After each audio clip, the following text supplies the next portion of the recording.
We've all heard politicians on national television say they'll bring back the gold standard. But would that really be good for the economy? Today on Concepts with Kacie, we look at the history of the gold standard and its relevance today. What is this? It's a dollar, obviously, but what does it represent? It's not backed up by gold or silver. It has no intrinsic value. It's just a piece of paper. But what it represents is your trust in the US government. That's it.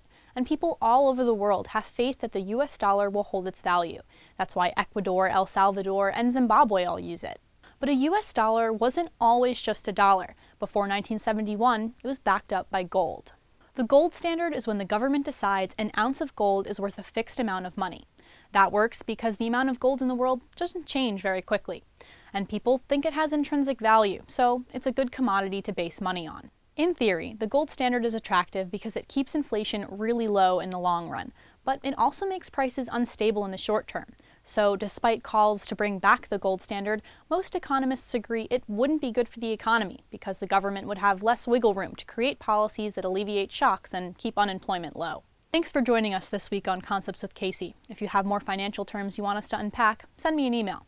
For more financial news, subscribe to our weekly newsletter, The Weekend Bulletin. I'm Kacie Candela, WFUV News.